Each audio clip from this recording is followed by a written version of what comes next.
Voilà, c'est la guerre.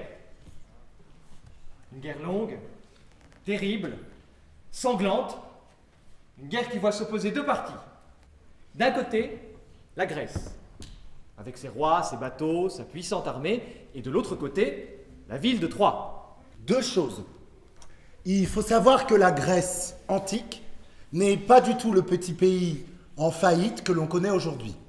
Non, à l'époque, le pays est beaucoup plus étendu, beaucoup plus vaste, presque comme un continent. La deuxième chose, c'est que la ville de Troie était située à l'époque en Asie mineure. On la placerait aujourd'hui entre l'Albanie et la Turquie. Exactement. Donc la guerre dure depuis environ 10 ans. Des deux côtés, on compte les morts par centaines. La Grèce n'arrive pas à venir à bout de Troie, qui est pourtant plus petite en nombre, mais qui est très bien protégée. Un combat va être décisif et va opposer Achille, qui est un guerrier grec. C'est le même dont on parle encore aujourd'hui dans l'expression. Le talon d'Achille. Et de l'autre côté, le combattant est troyen et s'appelle Hector. Donc ces deux valeureux guerriers, qui représentent respectivement les camps grecs et troyens, vont s'affronter dans un face-à-face épique. Tcha, tcha, tcha, tcha, à l'issue duquel Achille tue Hector. Plus tard dans le conflit, une flèche plantée dans le désormais célèbre talon d'Achille va le faire passer de la vie à la mort. En mourant, Hector laisse derrière lui sa femme, qui s'appelle Andromaque. Et leur tout jeune fils qui a un nom un peu barbare et qui s'appelle Astyanax. Je vois qu'il y a des connaisseurs. Andromaque est donc veuve, mais elle est surtout troyenne. Astyanax est donc troyen et orphelin. Quant à Achille, en mourant, il laisse derrière lui un fils qui s'appelle Pyrrhus. Achille a donc un fils qui s'appelle Pyrrhus. Alors, c'est par l'épisode du cheval de Troie, que certains d'entre vous connaissent peut-être, oui, que s'achève la guerre. Alors, le cheval de Troie. Le cheval de Troie, c'est une ruse des Grecs pour faire tomber Troie.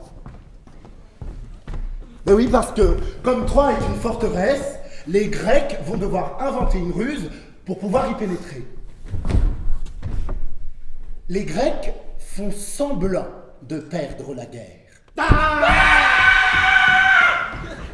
En partant, ils abandonnent derrière eux un immense cheval de bois.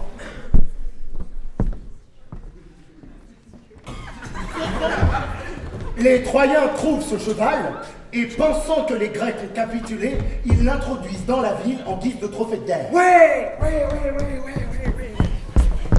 Sans se douter qu'à l'intérieur sont cachés des dizaines de guerriers grecs prêts à bondir. À la nuit tombée, quand toute la cité est endormie, les Grecs sortent du cheval et vont ouvrir les portes de la ville à l'armée grecque qui attendait à l'extérieur en embuscade. Les Grecs envahissent la ville.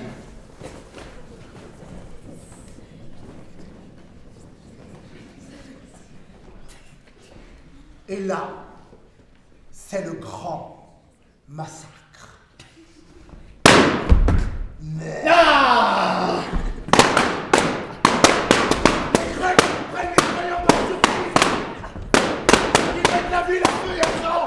Ils tuent les hommes, ils violent les femmes, ils survivent les enfants. Ils détruisent tout, ils leur poussent en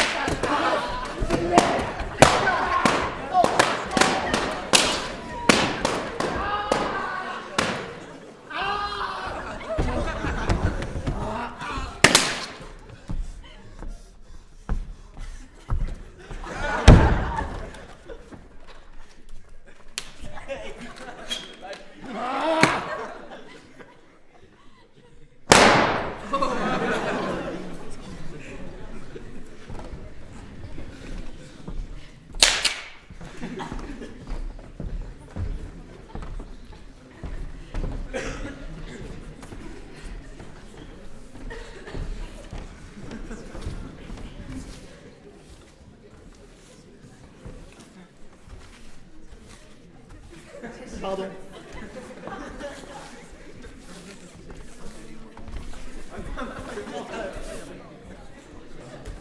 Troie est rasé de la carte.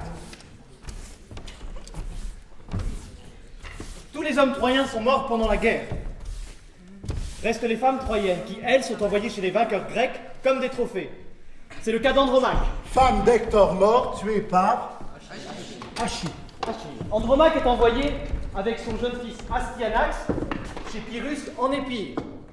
Car après la guerre, Pyrrhus est devenu roi d'Épire. L'Épire. À l'époque, la Grèce est divisée en plusieurs royaumes de différentes envergures.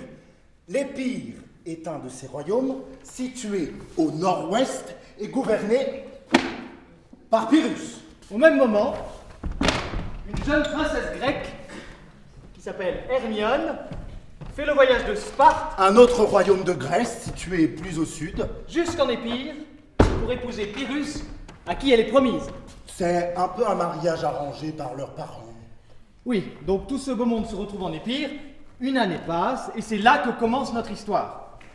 On découvre un nouveau personnage. Oreste. Oreste est un ambassadeur grec envoyé par ses concitoyens en Épire pour réclamer la tête d'Astyanax. Car aux yeux des Grecs, Astyanax représente un danger. C'est le dernier des Troyens et il pourrait vouloir un jour se rebeller et venger son père Hector et son pays Troie. Faut savoir qu'Astyanax a à peine 3 ans. Oui, mais c'est un danger potentiel parce qu'il est Troyen. À peine arrivé en Épire, Oreste retrouve son ami Pylade qu'il n'a pas vu depuis 6 mois. Oui, puisque je retrouve un ami si fidèle, ma fortune va